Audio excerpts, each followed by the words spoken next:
A new month is always an opportunity to reset and recalibrate. Good evening and welcome to the Monday edition of Primetime News. I'm Michael Madimba.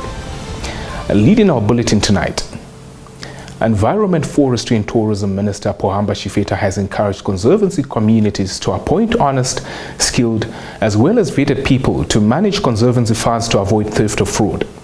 Our lead report was compiled by Isabel Binto.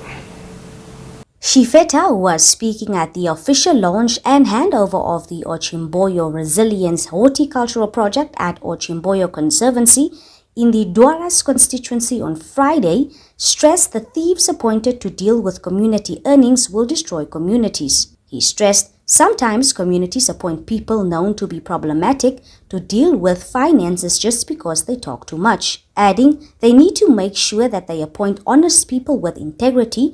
The 1.7 million Namibian dollars horticulture project was founded by the Environmental Investment Fund of Namibia after the community in the conservancy requested for the funding. Ochimboyo Conservancy is one of the smallest communal conservancies in Namibia, with a community of about 340 people with 8 settlements. Moving on to a rather disturbing incident. A 2-year-old female toddler from Oniimandi village in the Oshikoto region was recently reportedly raped by a 21-year-old uncle.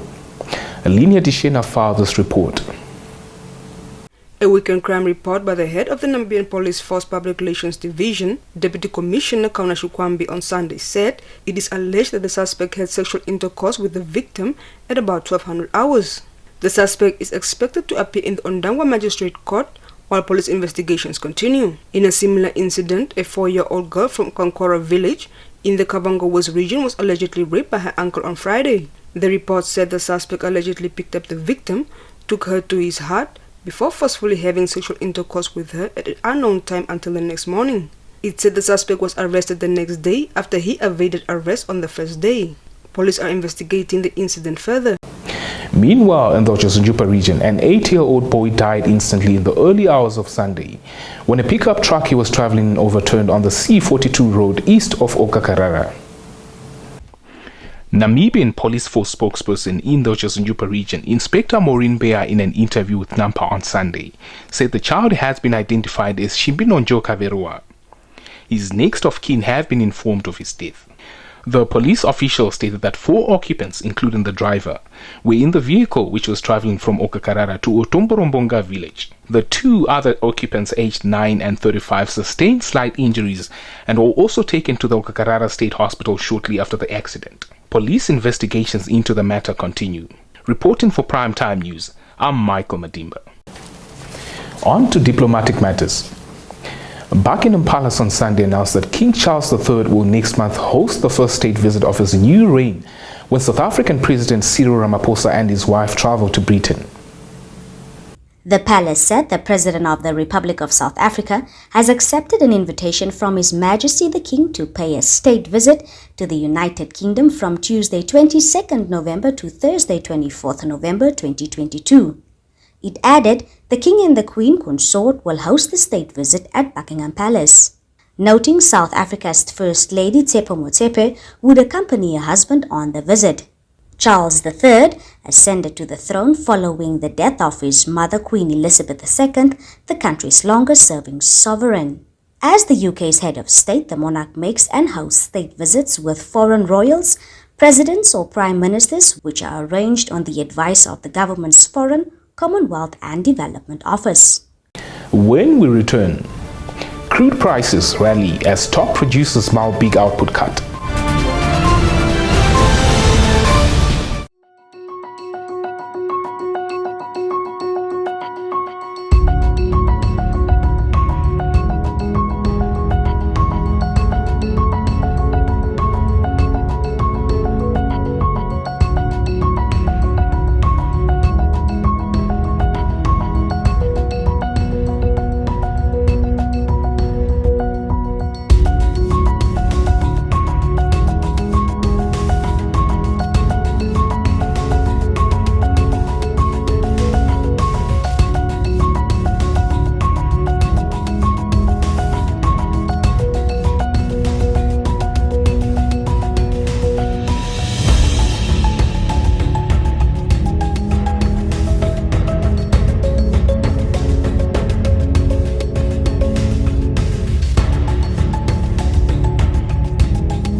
Welcome to Primetime Biz. The business of oil kickstarts the segment.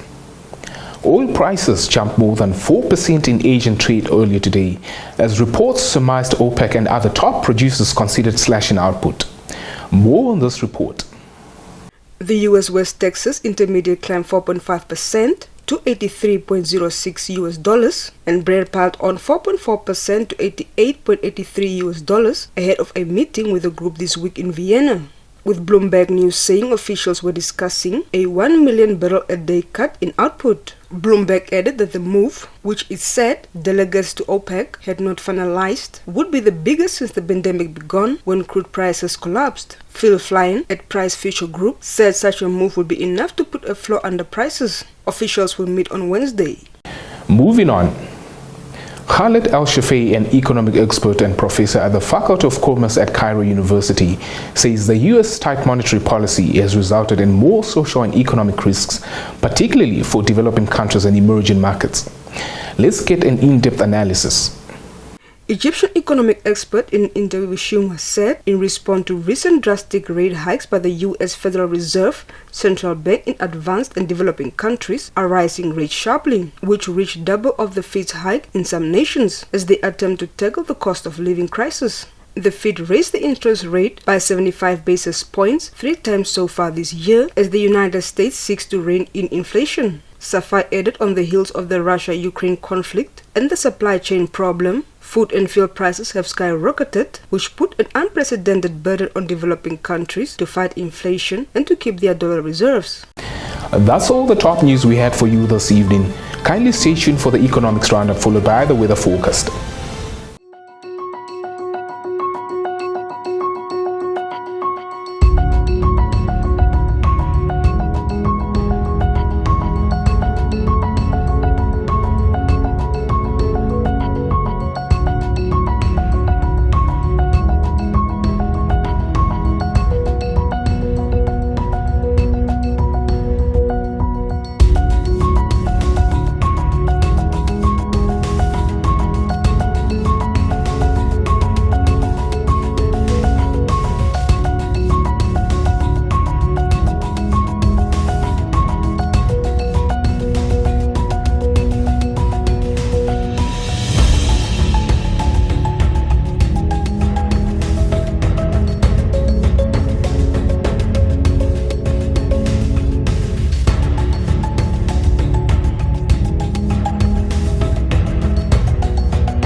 Welcome to Sport Planet.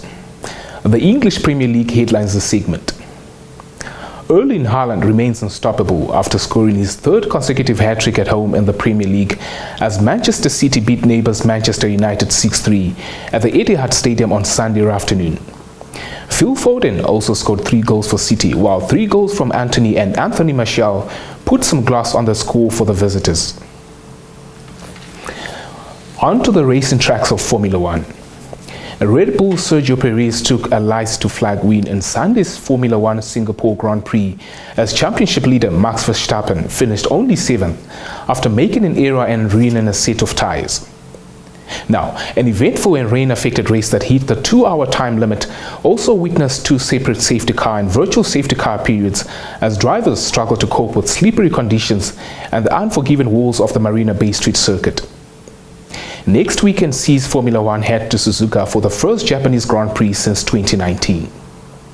Stand by for your sports roundup.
With the sports news, we've come to the end of Monday's Primetime News edition.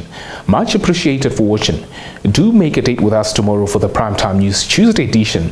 From myself, Michael Madimba, and the production crew, it's good night.